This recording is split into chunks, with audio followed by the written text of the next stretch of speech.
चलिए सभी फ्रेंड्स आ जाइएगा, जल्दी से जल्दी आ जाइएगा। जय हिंद, वंदे मातरम। आप सभी का स्वागत है जय जीवा एकेडमी चैनल में। फ्रेंड्स जो कि शिक्षक परिवार से जुड़ा है, फ्रेंड्स आज के इस वीडियो में हम ले रहे हैं वर्ग 2-3 के लिए हिंदी साहित्य से हमने टॉपिक उठाया है अलंकार। अब जो अलंकार से जो है आज का हमारा टॉपिक है अनुप्रास अलंकार और यमक अलंकार। और अलंकार से ये जो क्लास है हमारी, तो क्लास नंबर 2 है। फर्स्ट क्लास जो है हमने अलंकार की परिभाषा बता दी थी, अलंकार के जो है प्रकार जो थे हमने बता दिए थे। अलंकार की परिभाषा क्या होती थी कि जिस तरह से व्यक्ति की सुंदरता बढ़ाने के लिए आभूषणों की आवश्यकता पड़ती है, उसी तरह अलंकार की सुंदरता बढ़ाने के लिए किसकी आवश्यकता पड़ती है, वाक्य के सुंदरता बढ़ाने के लिए किसकी आवश्यकता पड़ती है, अलंकार की। तो फ्रेंड्स आप लोग को जो है क्लास कल की कैसी लगी थी वो भी आपने कमेंट नहीं किया, पर फ्रेंड्स ये क्लास जो है आपको कमेंट करना पड़ेगा, क्योंकि आप लोग जो है कमेंट नहीं करते हो तो उससे क्या होता है, हमारी एकेडमी का जो है वो लेवल क्या होता है, कम हो जाता है। तो आपको जो है अगर बुरा कमेंट करना है तो बुरा करिएगा, अच्छा है तो अच्छा करिएगा। बट फ्रेंड्स आप लोगों को जो है अगर क्लास हमारी एकेडमी में नया हो तो चैनल को जो है जल्दी से सब्सक्राइब कर लीजिएगा और अपने प्यारे दोस्तों में शेयर कर दीजिएगा। फ्रेंड्स आपका जो है ज़्यादा समय नहीं लेंगे, बट आपको एक बात याद दिला दे कि एग्जामिनर जो है आपको कहीं से भी क्वेश्चन उठा के दे सकता है और आपका काम है फ्रेंड्स उस क्वेश्चनों का जवाब देना।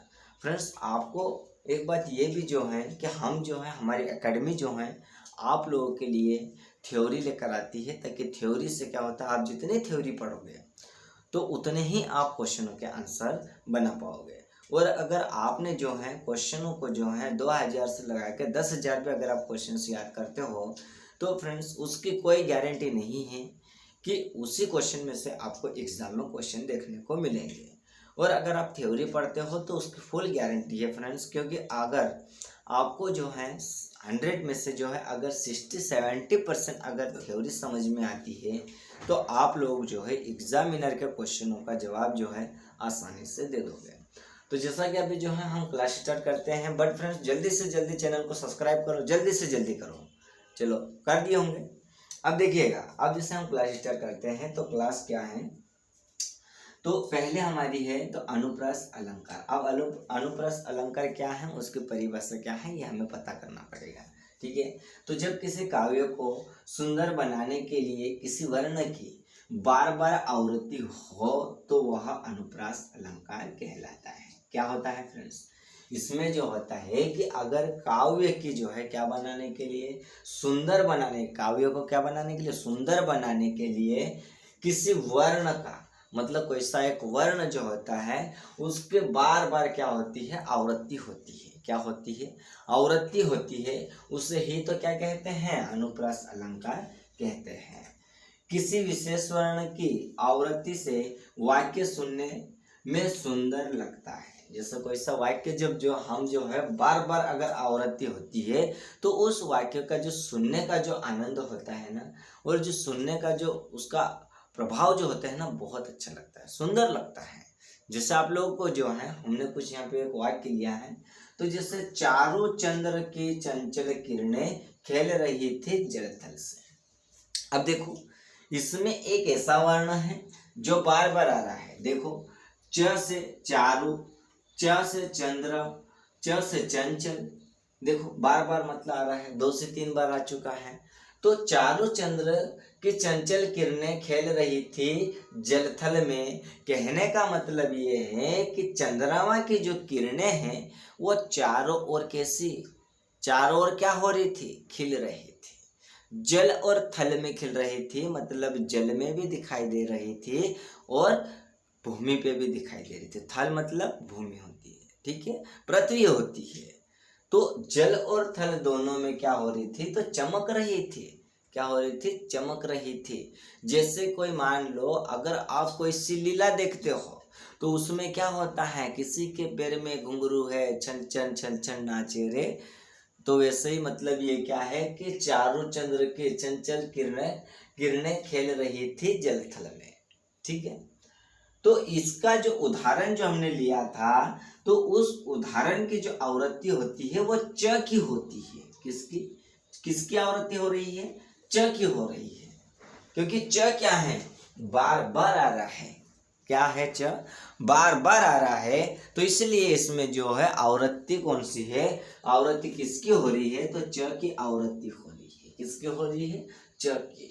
और आवृत्ति से वाक्य का सौंदर्य बढ़ रहा है। देखो पढ़ने में कितना अच्छा है, इसका स्वर कैसा निकल रहा है कि चारों चंद्र के चंचल किरणें खेल रही थी जलथल में। तो देखो कितना अच्छा सुनाई देता है, पढ़ने में कैसा आनंद मिल रहा है, वाक्य की सुंदरता कैसे आ रही है, यह हमें पता चल रहा है। देखो जरा ध्यान से पढ़ो उसको जरा कि क्या है कि आवृत्ति से वाक्य का सौंदर्य क्या हो रहा है? बढ़ रहा। और आवृत्ति क्या है? च। तो च से जो है वाक्य की क्या बढ़ रही है? सुंदरता बढ़ रही है। क्या बढ़ रही है? सुंदरता। तो यह अनुप्रास अलंकार का ही तो उदाहरण है। किसका है? अनुप्रास अलंकार का उदाहरण।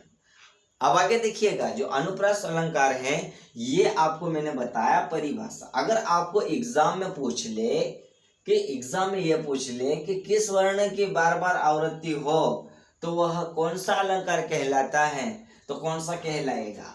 अनुप्रास कहलाएगा या यमक अलंकार कहलाएगा?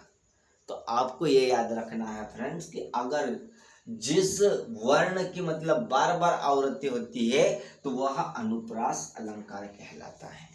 ठीक है। और अगर मान लीजिएगा आपको एक जो है उदाहरण दे दे क्वेश्चन में कि चारों चंद्र के चंचल किरणें खेल रही थी जलथल में, अगर ये दे दे और इसमें पूछ ले कि इसमें अलंकार कौन सा है, तो आपको क्या करना है? पता रखना है और याद रखना है कि इसमें अनुप्रास अलंकार है। कौन सा है? अनुप्रास अलंकार। अब आगे देखिएगा, आगे हम बात करते हैं यमक अलंकार। कौन सा है? यमक अलंकार। अब यमक अलंकार क्या है इसके बारे में भी तो हमें पता होना चाहिए ना। अगर हम इसके बारे में पढ़ेंगे ही नहीं तो हमें पता कैसे चलेगा। और मान लो आपने जो है अनुप्रास पढ़ा और एग्जामिनर ने आपको यमक अलंकार से क्वेश्चन दे दिया और आपने यमक अलंकार पढ़ा ही नहीं है, तो आपका आंसर क्या हो जाएगा? गलत हो जाएगा। क्या हो जाएगा?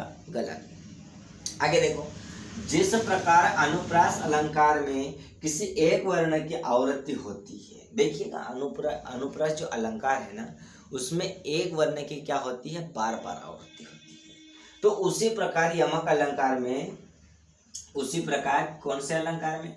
यमक अलंकार में किसी काव्य का सौंदर्य बढ़ाने के लिए एक शब्द बार बार आवृत्ति होती है। मतलब किसकी होती है यमक अलंकार में? शब्द की। किसकी होती है? शब्द की। एक शब्द के क्या होती है? बार बार आवृत्ति होती है। और अनुप्रास में क्या होता था? वर्ण की बार बार आवृत्ति होती थी। यह आपको दोनों में अंतर पता होना चाहिए। अनुप्रास में वर्ण की होती थी और यमक में किसकी? शब्द की होती है। दो बार प्रयोग किए गए शब्द का अर्थ अलग हो सकता है। अब मान लो कोई सा शब्द ले लिए जो दो बार आ रहा है, बट उसका अर्थ जो है क्या हो सकता है? अलग हो सकता है। क्या हो सकता है? अलग हो सकता है। ठीक है। अब जैसे मान लो आपका जो नाम कुछ है और आपके नाम से जो है घर में अलग अलग, आपका एक ही नाम है बट आपके नाम को जो है मतलब अलग अलग नामों से आपको बुलाया जाता है, बट उसका अर्थ भी तो अलग ही निकलेगा। जिस किसी का रामलाल नाम है तो रामू बोलते हैं, राम बोलते हैं, तो उसका अर्थ कैसा निकल रहा है? अलग निकल रहा है। तो आगे देखिएगा, इसमें हमने जो है एग्जाम्पल लिया है कि काली घटा का घमन घटा। क्या है? काली घटा का घमन घटा। तो इसमें जो है शब्द क्या हो रहे हैं? बार बार आ रहे हैं। देखो काली घटा, तो घटा जो है, देखो घटा जो है वो दो बार आया। कितनी बार आया? दो बार। यहाँ घटा शब्द की आवृत्ति भिन्न भिन्न अर्थ में हुई है। मतलब जो घटा शब्द है उसकी आवृत्ति मतलब कैसे हुई है? अलग अलग अर्थों में हुई है। भिन्न भिन्न मतलब अलग अलग अर्थों में हुई है। ठीक है। पहले घटा शब्द यानी कि पहले घटा शब्द का अर्थ क्या होता है? तो वर्षा काल में उड़ने वाली मेघमाला। क्या है? वर्षा काल में उड़ने वाली मेघमाला, जो कि पहली घटा का अर्थ है। और दूसरी घटा का अर्थ क्या है? तो दूसरी घटा का अर्थ क्या है उसको भी थोड़ा ध्यान से देखो। देखो जरा ध्यान से, तो दूसरे घटा का अर्थ होता है कम हुआ। क्या हुआ? देखो ये जो दूसरी घटा है ना, इसका अर्थ होता है कम हुआ। क्या कम हुआ? कम हुआ, ये दूसरी घटा का अर्थ है। तो फ्रेंड्स इस तरह से आपको जो है इन दोनों अलंकारों में जो है आपको अंतर याद होना चाहिए, ताकि आपको जो है एग्जामिनर कहीं से भी क्वेश्चन दे देगा और आपका काम है उस क्वेश्चनों का जवाब देना। अगर आप थ्योरी नहीं पढ़े हो ना, तो आप जो है कभी भी आंसर सही लगा के नहीं आ सकते। अगर आप थ्योरी को पढ़ोगे, थ्योरी को समझोगे, उसका कहने का मतलब क्या है और उसका अर्थ क्या है, तो आप जो है कोई सी भी एग्ज़ाम जो है चुटकियों में क्वालिफाइड कर सकते हो। तो फ्रेंड्स आज की क्लास आपको कैसी लगी आप कमेंट करके बताइएगा। और आज की इस क्लास में हमने लिया था केवल 2 अलंकार, जो कि हमारा एक था अनुप्रास अलंकार और दूसरा हमारा था यमक अलंकार। तो क्लास कैसी लगी आप कमेंट करके बताइएगा। और फ्रेंड्स अब हम मिलते हैं नेक्स्ट वीडियो में। तब तक के लिए फ्रेंड्स आप सभी को जो है गुड नाइट, शुभ रात्रि एंड जय हिंद फ्रेंड्स।